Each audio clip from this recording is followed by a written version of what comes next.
welcome back to the channel. This is the Darklight Emissary, and today's episode is going to go over a few horrors and mysteries of the Imperium itself. This is a more broad topic, and this is probably going to be number one of who knows how many parts to this particular part of the horror and mystery series we've been doing over the last couple months. But really, the Imperium has a lot going on for it, so there's a lot of material to cover over time, and I figured pondering on different horrors and mysteries. We've done some very focused parts of the Imperium and the 40k universe itself, but there's a lot to delve in with just some of the factions, like the Imperium itself. And so I'm going to go over probably about 5 horrors and mysteries of the Imperium in some detail in this video. And before we get started, if you are new to this channel, welcome. We are a small channel, but we are a growing one. And I thank all of you who have helped this channel grow over the last couple months. On this channel, we try our best to create the lore explanations in as much of a lore-focused specific way, without a lot of hyperbole or my personal interpretations, unless I say I'm doing that. And so with that being said, if you are new, I hope this video convinces you to like and subscribe. And if you are not so new, leave a comment, or if you're new, leave a comment. Leave a like, leave a view, share this out. Let's get this channel continuing to grow, and I appreciate all the support that I get from you. Thanks for choosing to spend some of your time here. So the first thing that came to mind for a nice horror of the Imperium that we have not really covered is a type of being known as a Arco-flagellant. The first time I'd ever heard of this or seen it was in the Graham McNeill novels about the Mechanicum, which is known as, it doesn't really, I think, have a trilogy name altogether, but basically what it is it's an exploratory book. Like, it's a literal, Mechanicum fleet going out to explore space, which is pretty cool. I highly recommend those books just because of that. But it also just has a lot of little elements to it, like the Arco-flagellant, that are great. Just little discoveries and things like it. And so, within these books, most of it takes place on a gigantic vessel known as the Speranza, which we have talked about on this channel several times. This is a continent-sized Arc Mechanicus that basically literally destroyed a Forge World when it was activated because it was literally part of the planet's crust. It was so big. And so it's got many mysteries aboard. It's basically a Dark Age tech ship. And one of the things they found aboard in a sealed off room was a Arco-flagellant. And upon its release, it absolutely demolished every enemy around it in quick order. This thing was extremely fast, extremely deadly. Its arms are basically electric lashes that reach out and just slice through whatever's around it. It's basically a type of berserker type of warrior, essentially. There is a form of Arco-flagellant that is made off of pariahs, so not only do you have the berserker quality and basically unstoppable, physical power and assault, but it can also shut down psychers and beings like Ahriman, who is the chief librarian of the Thousand Suns, chief sorcerer. He is one of the most powerful psychers in the entire setting. Even he had to flee from at least one or more of these Arco-flagellants that were also pariahs, because they could shut down his powers completely and threaten his life mortally, which not many beings can do. So they are horrifying to face in combat, and they can rival a lot of pretty tough enemies, but what is truly horrible about the Arco-flagellant is the creation of them. And I'm just going to warn you, if you don't like body stuff here, it's pretty dang violent. So, just fair warning, I'm not going to go into super explicit details, but you're going to get the idea pretty quick. But essentially, someone is deemed punishable by Arco-flagellant by the Ecclesiarchy, by the Church of the Imperium, essentially, and then the Mechanicum carries it out as punishment. And this is usually reserved for who the Ecclesiarchy considers, very terrible heretics, very terrible betrayers of the Imperium, and, it's presented as a judgment for that reason. It's basically a form of slow execution. So instead of just outright killing somebody, you turn them into this and send them into combat, essentially as a form of punishment. And in the Mechanicus trilogy with Esperanza, we do get to see basically a old recording of the man who would become the Arco-flagellant found aboard the Esperanza itself. And essentially we see basically some authority figures from the Ecclesiarchy pronouncing the punishment upon the man, and then it starts describing in detail how they turn him into an Arco-flagellant. So essentially he is restrained to some sort of throne type device, and after the punishment is declared on him, bone saws extrude out from the arms of the throne and slice through his wrists, completely through very quickly. As the shock is starting to diminish from that initial cutting of his wrists and his hands removed, he is awakened once more by the heat of cauterization burning the stumps of his hands down to stop the bleeding. After that small horror, though, comes the true horror, which comes in the forms of what is basically described as caliper hands and nightmarish claws that start stripping the flesh, the skin, the muscle, the nerve tissue from his forearms all the way up to the elbow. Things known as surgical flesh weavers replace nerves and other things, reconstructing and reinforcing the bone and muscle of his arms back into something much more powerful than his previous arms. And keep in mind, this is all being done without any sort of sedative or knocking this guy out. He is awake and witnessing all of this being done to his arms. They next move to bolt the whips and other weapons to his arms, and it says that he felt every bolt driving through bone, every exposed nerve being spliced and rewired together. He felt all of it as it was all being clamped down and bonded and grafted to his arms. After his arms were completed, they started working on his head. He sees all of the drills and excising machinery, clamps, all coming towards his skull.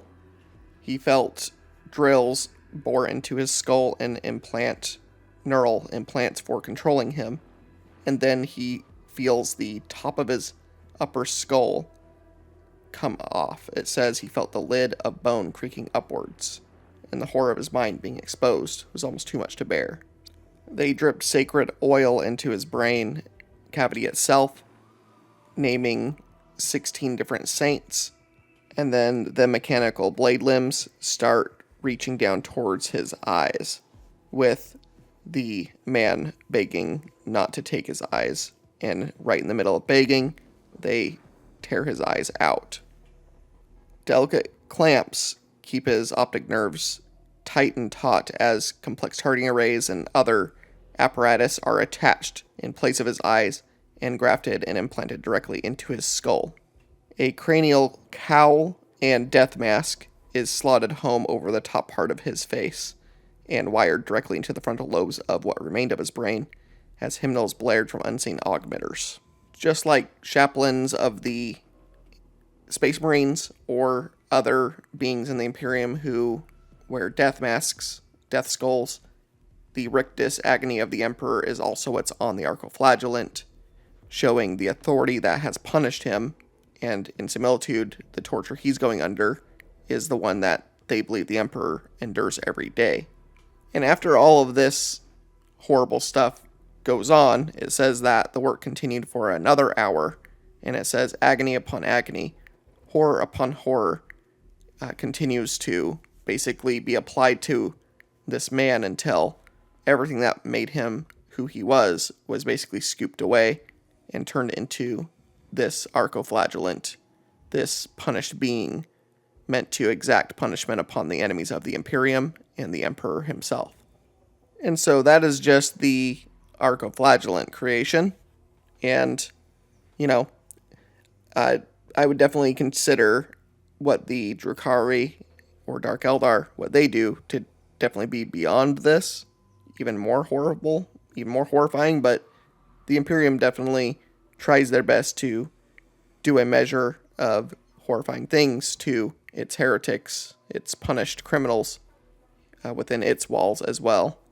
And then the very last thing that they add to him are basically a bunch of chemical injectors on his back that pump into his shoulders and turn his upper half, his upper torso, into like a over-muscled top half. So now he just looks like this gigantic, bulky monstrosity, which is exactly what an arco-flagellant is.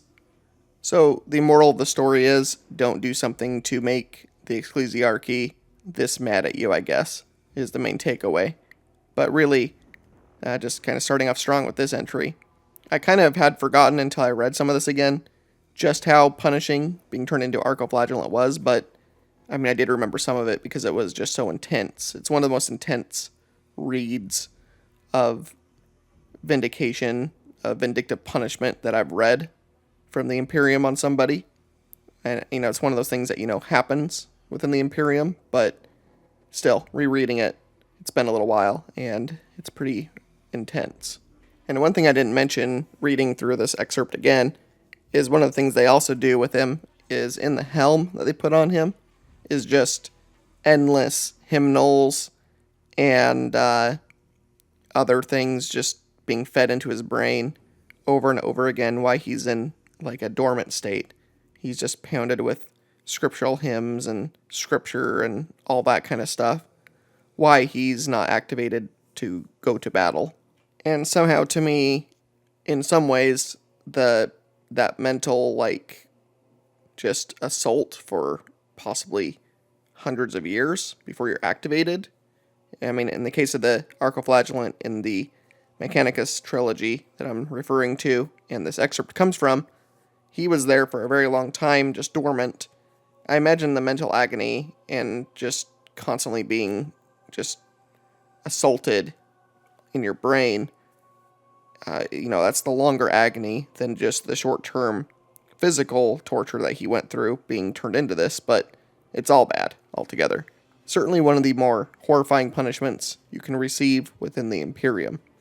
Moving on to another example of a horrible punishment within the Imperium, as another horror we have, is basically, I'm just going to broadly speak and say in general, it's all of it together, but essentially being worthy of being targeted by the Imperium's assassin temples.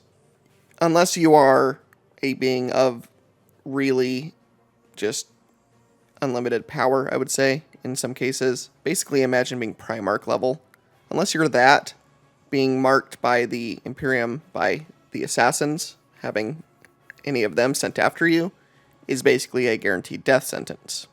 And possibly the most horrifying of the assassins is maybe the Culexus Assassins. The Culexus are possibly one of the most unique assassin classes, as they are made directly from pariahs exclusively, and so they have some similarities in specialization to the Sisters of Silence, but they are a bit more specialized, and they have more, I guess, of an augmetic to their pariah powers than the Sisters of Silence, who are more, I guess, general purpose, despite being specialists themselves. And the main thing that they have is designed into their battle helm itself, and it's known as the Animus Speculum. So these assassins have like a elongated skull-type helmet that goes over their head, and other than being kind of a terrifying visage to find yourself facing in a dark alley, it also has a actual utility to it. And when it's not activated, already the dread that a pariah has is already an aura around the assassin. But then when the speculum is activated, it allows for them to consume psychic powers directly in and then shoot that back out as feedback against their psyker enemies that they're normally sent against. And one example of this was a Culexus hunting a warlord, and she uses psychic feedback on his psyker bodyguard. He tries casting some kind of fire spell, essentially, at her, this Culexus assassin, and she takes that power within her and then it fires back out through the skull, through the eyes of the skull, it seems like, and then he combusts into flame instead. And then the Culexus Assassin crawls through the broken glass of a destroyed window of the car that the Warlord is in. So just imagine this skull-faced monstrosity coming into the car with you. And then she crawls closer to this man, and she just says, "Kiss me," in a emotionless voice. And then it says that agony spikes through him, and then he starts actually like coughing out dust, and then raw pain boils through his extremities, and he watches as his flesh blackens and becomes thick ash, crumbling before his eyes, until his eyes also rot in their sockets and shrivel to nothing. And then the very energy that animated him is pulled into the actual webbing of the assassin's stealth suit until there's nothing left, except for basically a pile of ash and dust. So, definitely not as terrifying as the Arco-flagellant stuff, but still not a great end.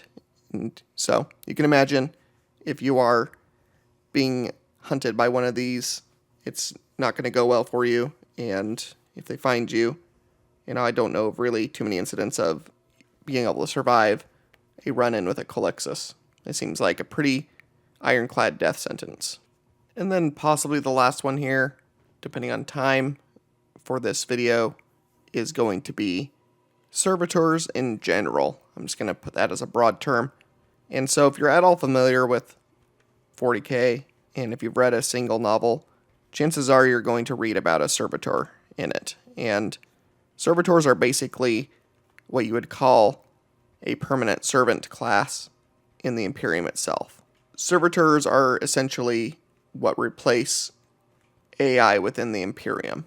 And a lot of Servitors are made from vat-grown human brains and bodies, and essentially then they are lobotomized to perform basic functions with the help of some form of computer processor integrated into their brain.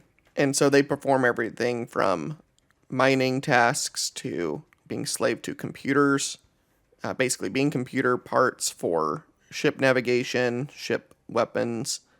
They are sometimes turned into combat servitors themselves and given advanced subroutines meant to be bodyguards for tech priests, things like that.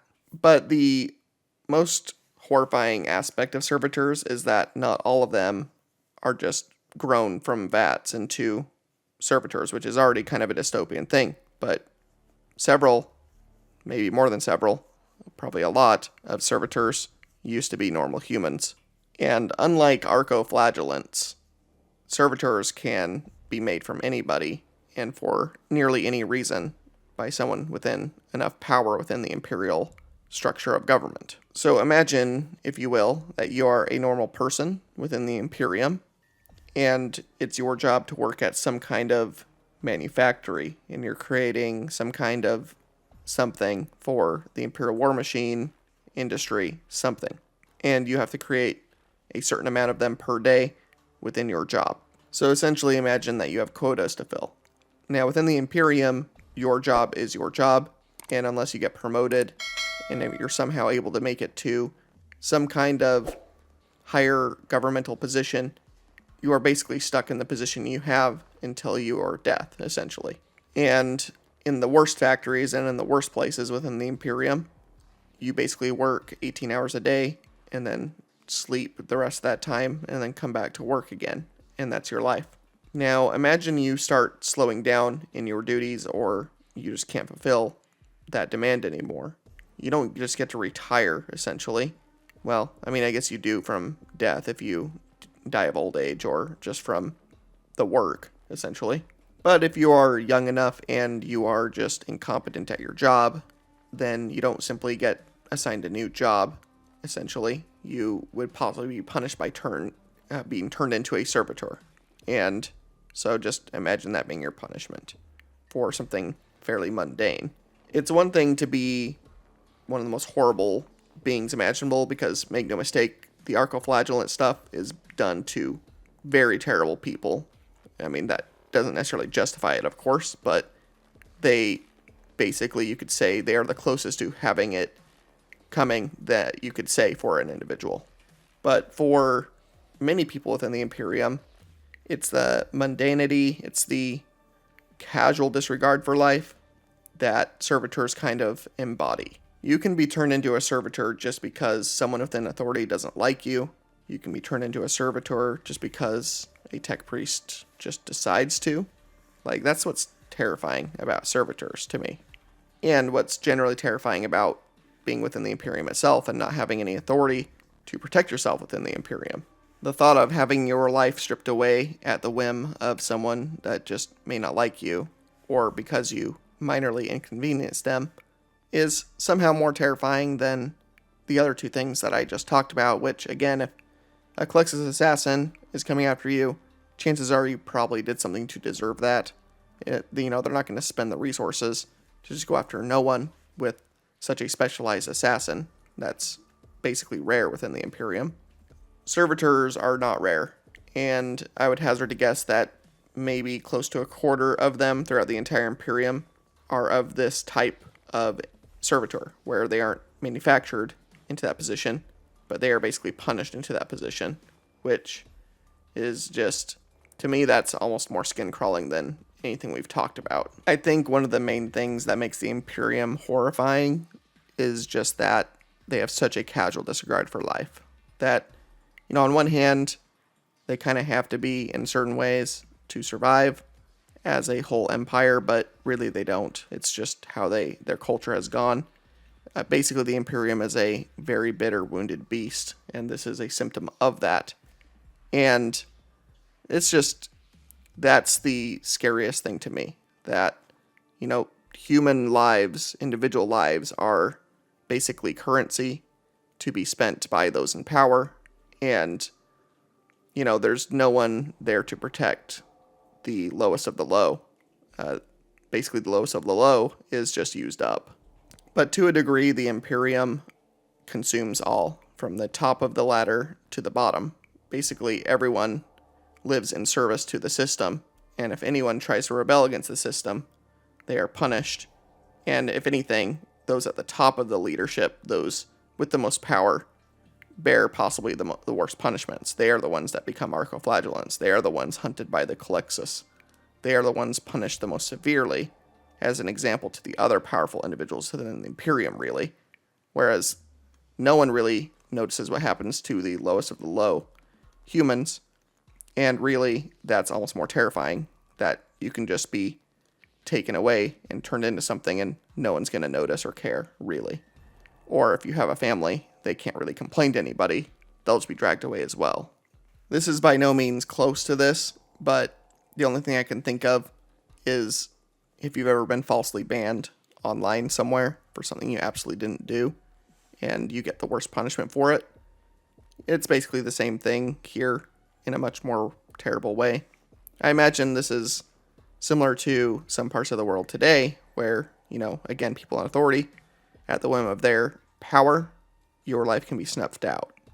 And whereas, we place a certain value on humanity, I would say in most parts of the world these days, there are still some places where humanity basically represents a lot of what the Imperium reflects. Like, if you think about it, some of the battles within World War II and things like that, the way lives were just spent is where a lot of Warhammer kind of takes its inspiration for in war and in governance. And so anyway, just kind of bringing it back, the idea of just one day being dragged away and turned into a servitor just sounds to me like one of the worst fates anyone can have, simply because it's just such a telegraph to you that your life is not worth living to anyone, and that you can just be turned into this on the whim of anyone within the power structure of the Imperium.